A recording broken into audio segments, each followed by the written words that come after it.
নমস্কার, দ্য ওয়ালে আপনাদের স্বাগত। আজকের বিষয়, তারেক রহমান বাংলাদেশের প্রধানমন্ত্রী এবার খাল কাটলেন।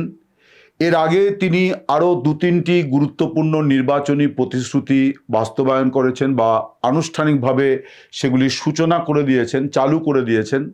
এবার খাল খনন কর্মসূচি তিনি আনুষ্ঠানিকভাবে সূচনা করলেন সোমবার। আমার আজকের ভিডিওর যে বিষয় সেটি হচ্ছে যে এই সোমবার অর্থাৎ আজ 16 মার্চ, এই 16 মার্চ তারেক রহমানের সরকারের জাস্ট 1 মাস পূর্ণ হলো।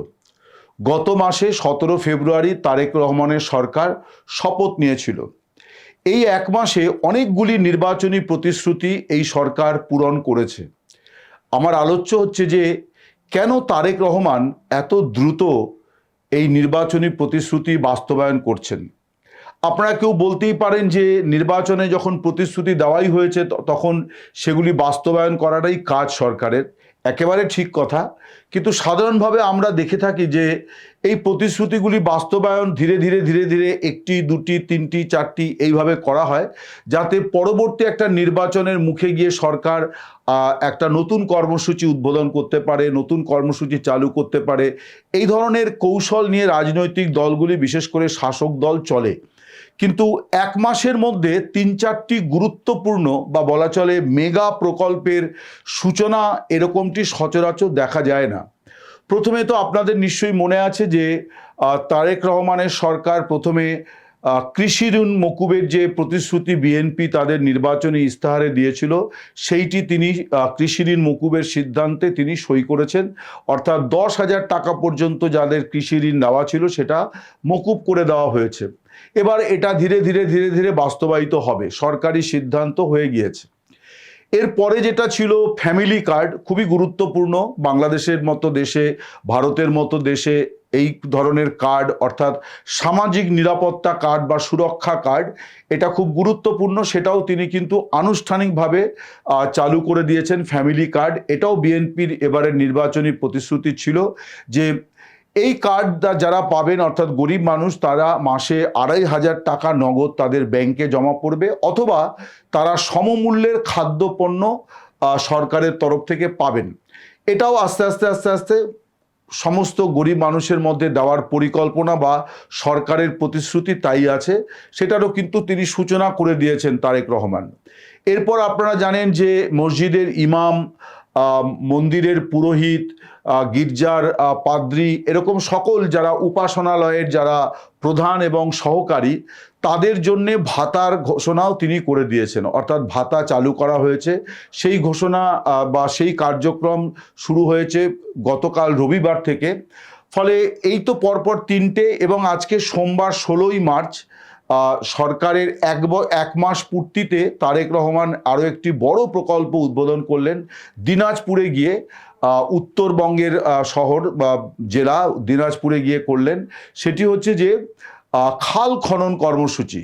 বিএনপির নির্বাচনী ইস্তেহারে বলা ছিল যে আগামী 5 বছরে বিএনপির এই সরকার তারা 20,000 কিলোমিটার খাল খনন করবে।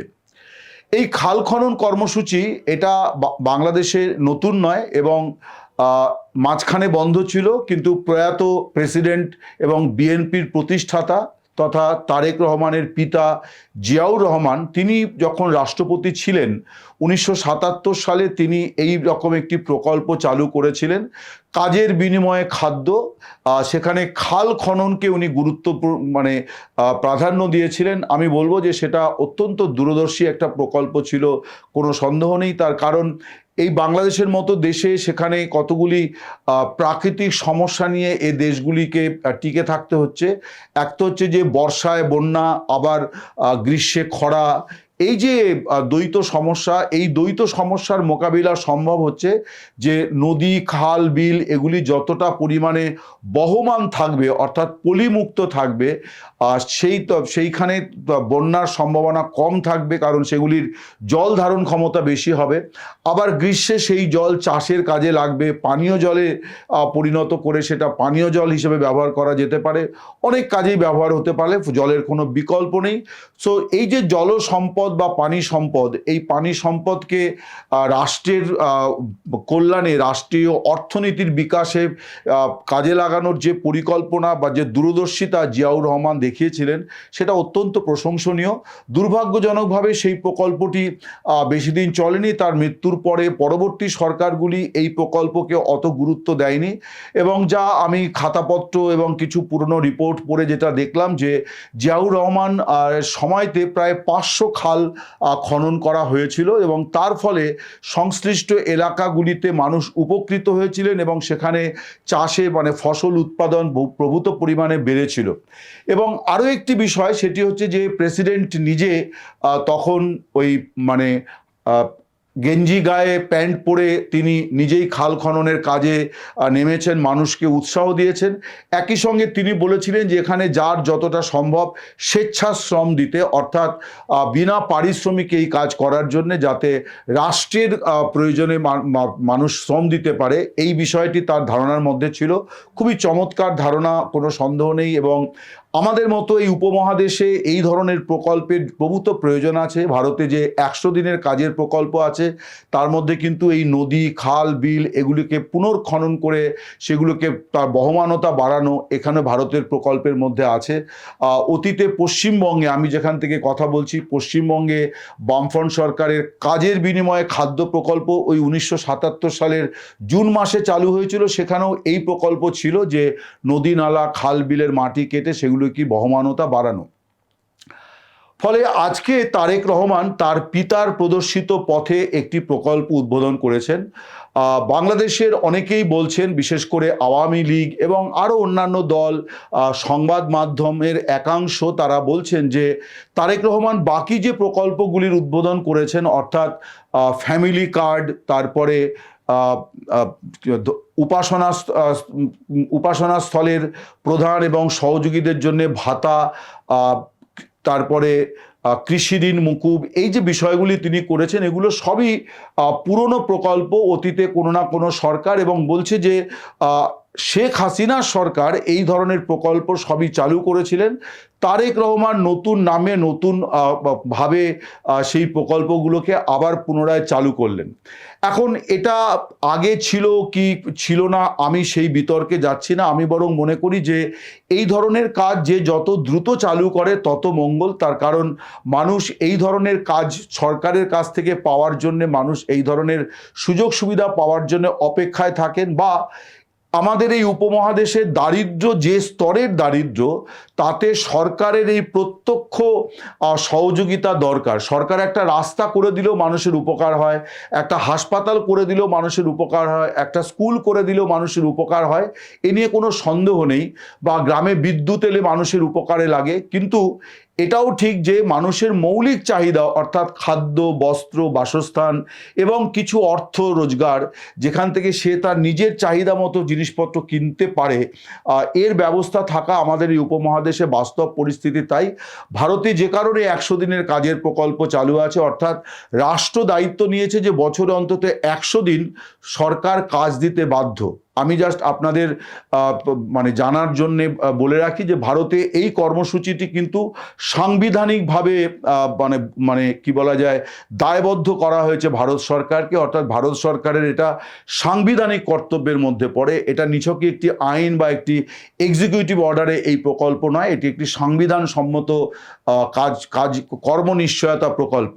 যাই হোক, আমি যে বিষয়ে আজকে আসতে চাইছিলাম সেটি হচ্ছে যে অতীতে ছিল কি ছিল না এই বিতর্ক আজকে আমার ভিডিওর বিষয় নয়। আমার ভিডিওর বিষয়, কেন তারেক রহমান টি-20 ম্যাচের মানে মেজাজে উন্নয়নের ব্যাট চালাতে শুরু করেছেন। অর্থাৎ তিনি 1 মাসের মধ্যে এতগুলি প্রকল্প কেন চালু করে দিলেন, কেন অপেক্ষা করলেন না যে ধীরে ধীরে করি, আগামী নির্বাচন যেটা, সেটা হচ্ছে যে স্থানীয় সরকার নির্বাচন। এই স্থানীয় সরকার নির্বাচনের মুখে গিয়ে তিনি খাল খনন কর্মসূচি যদি চালু করতেন, তাহলে হয়তো আরও বেশি রাজনৈতিক বেনিফিট তিনি পেতেন। এরকম বা ভাতার বিষয়টাও যদি ভোটের মুখে, যেমন পশ্চিমবঙ্গে ভাতা চালু হলো বিধানসভা ভোটের মুখে, তো এটা হয়তো তিনি করতে পারতেন, কিন্তু কেন তিনি করেননি, কেন 1 মাসের মধ্যে 3-4টি বড় প্রকল্প তিনি সূচনা করে দিলেন, আমি সেই কারণটা আমার যেটা মনে হয়, 1 নম্বর কারণ যেটা আমার মনে হয় যে তারেক রহমান তার নিজের ভাবমূর্তি নির্মাণের অত্যন্ত সচেতনভাবে পদক্ষেপ করছেন। তার চলন বলন কথাবার্তা সব কিছু অত্যন্ত মার্জিত, সংযত এবং বাহুল্য বর্জিত। সবচেয়ে বড় কথা এই যে আজকে তিনি দিনাজপুরে গিয়েছিলেন, তিনি কিন্তু এয়ারপোর্টে নেমে সেখান থেকে আবার হেলিকপ্টারে অনুষ্ঠান স্থলে যেতে পারতেন। অতীতে প্রধানমন্ত্রীরা তাই করতেন বা রাষ্ট্রপতিরা তাই করতেন, কিন্তু তারেক রহমান লম্বা প্রায় 60-70 কিলোমিটার পথ একটা বুলেট প্রুফ বাসে করে গিয়েছেন, মানুষের সঙ্গে হাত নাড়তে নাড়তে গিয়েছেন। আবার এ কথাও ঠিক যে প্রধানমন্ত্রী আসছেন বলে বড় বড় তোরণ, গেট, তার ছবি, কাট আউট এগুলিও কিন্তু ছিল না। অর্থাৎ তিনি দলকেও বলেছেন যে এমন কোনো কিছু করবেন না যেটা থেকে প্রধানমন্ত্রীর সম্পর্কে মানুষের ধারণা বদলে যেতে পারে। অর্থাৎ তারেক রহমান নিজেকে একজন সাদামাটা মানুষ হিসেবে হাজির করতে চাইছেন।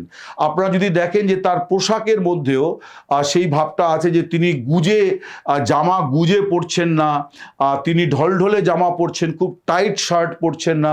অর্থাৎ একটা ছাপোষা মানুষের যে ভাবমূর্তিটি হয় সেটি। এবং এই প্রথম 1 মাসের মাথায় তিনি কিন্তু ঢাকার বাইরে কোনো অনুষ্ঠান, কোনো কর্মসূচি সূচনা করতে গিয়েছিলেন। এতদিন পর্যন্ত ঢাকাতেই তিনি তার কর্মসূচিগুলি সীমাবদ্ধ রেখেছিলেন।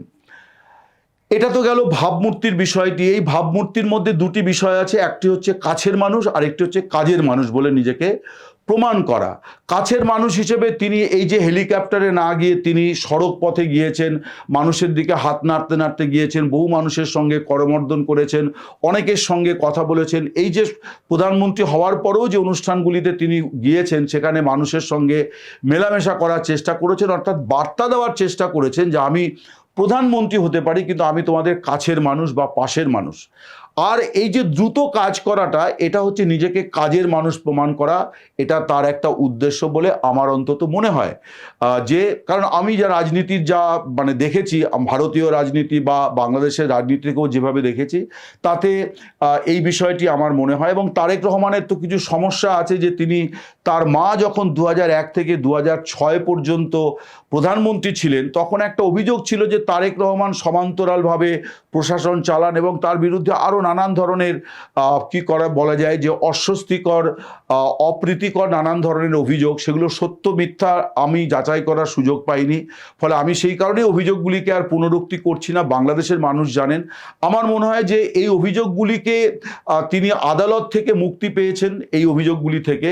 এবার তিনি নিজেকে তার কাজের মধ্য দিয়ে প্রমাণ করার চেষ্টা করছেন যে তিনি আসলে কাজ করতে চান। তার সম্পর্কে যে অভিযোগগুলি ছিল সেগুলি নিতান্তই ভিত্তিহীন অভিযোগ। এটি গেল 1 নম্বর। 2 নম্বর আমার যেটা মনে হয় যে স্থানীয় সরকার নির্বাচনের আগে তিনি কিছু কাজের দৃষ্টান্ত স্থাপন করতে চাইছেন। তার কারণ বিএনপি প্রায় 2 দশক পর বাংলাদেশে ক্ষমতায় এসেছে। এই 2 দশক তারা শাসক দল হিসেবে তাদের কাজ করার কোনো অবকাশ ছিল না, সুযোগ ছিল না। ফলে স্থানীয় সরকার নির্বাচন হয়তো কুরবানির ঈদের পরে হলেও হতে পারে। ততদিনে সরকারের একটা ইমেজ তিনি তৈরি করতে চাইছেন যে এই সরকার পারফর্মিং গভর্নমেন্ট, অর্থাৎ এই সরকার কাজ করে, দ্রুত কাজ করে, ডু ইট নাও, অর্থাৎ আজকের কাজ আজকেই করতে হবে, কালকের জন্য ফেলে রাখা চলবে না। এরকম একটি বার্তা তারেক রহমান দিচ্ছেন। কথাগুলি হয়তো তিনি উচ্চারণ করেননি, কিন্তু তার কাজের মধ্য থেকে এই বার্তায় উঠে আসছে যে তিনি প্রশাসনকে ডু ইট নাও বার্তা দিচ্ছেন, অর্থাৎ কাজ ফেলে রাখবেন না।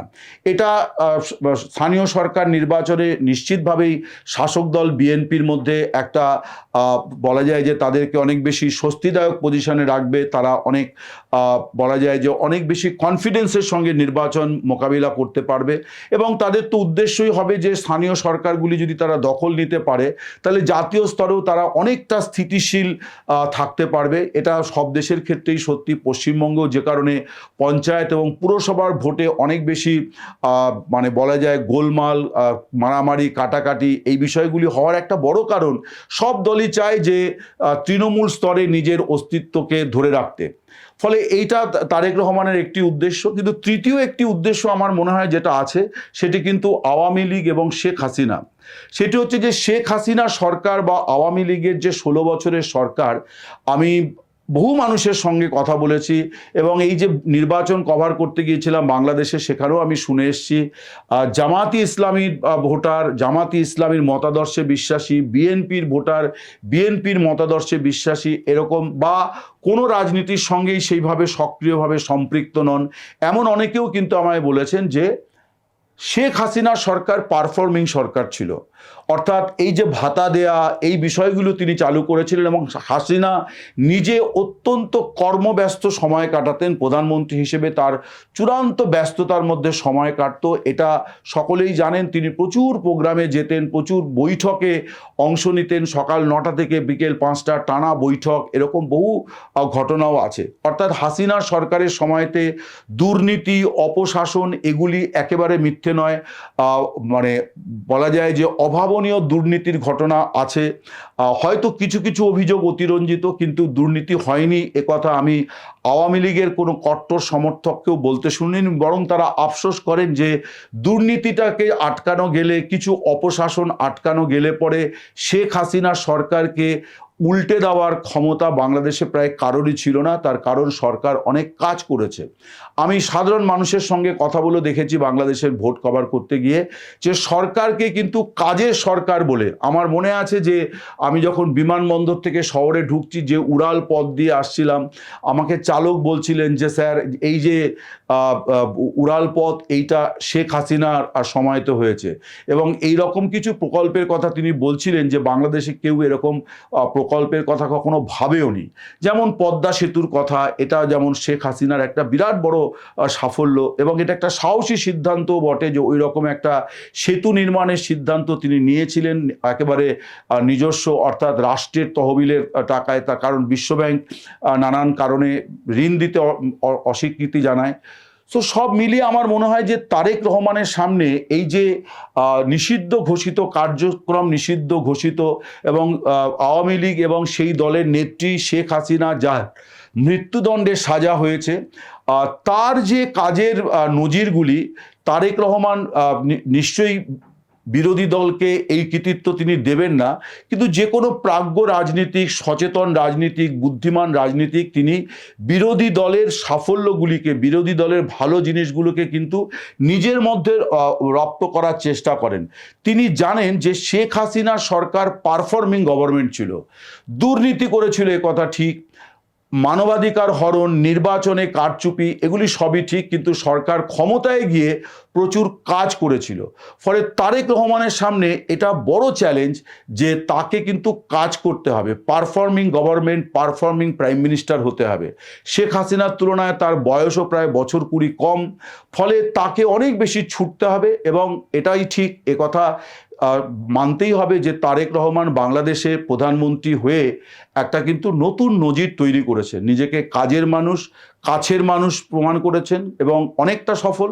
এবং তিনি একটা সাদামাটা জীবনযাপন, অর্থাৎ প্রধানমন্ত্রী মানেই প্রচুর লোক লস্কর, বাহুল্য, প্রাচুর্য, হই চই, হট্টগোল, এই যে বিষয়টি, এখান থেকে তিনি খানিকটা সরে আসার চেষ্টা করছেন। মনে করা যায় যে তার দীর্ঘ 17 বছর ব্রিটেনে থাকার ফলে সেখানকার পরিবেশ, সেখানকার প্রশাসন, সেখানকার প্রধানমন্ত্রী, তাদের আচার ব্যবহার, মন্ত্রীদের আচার ব্যবহার, এগুলো তিনি খুব প্রত্যক্ষ করেছেন। ফলে এগুলির প্রভাবও হয়তো তার মধ্যে কাজ করছে। ফলে সব মিলিয়ে কিন্তু বাংলাদেশে তারেক রহমান তার যে 5 বছরের ইনিংস শুরু করেছেন, তার প্রথম মাসটি অত্যন্ত অত্যন্ত ভালো, এ নিয়ে কোনো সন্দেহ নেই। এজন্যে তার প্রশংসা প্রাপ্য, তার টিমের প্রশংসা প্রাপ্য, তার সরকার এবং তার দলের প্রশংসা প্রাপ্য। নমস্কার, শুভরাত্রি, সকলে ভালো থাকবেন।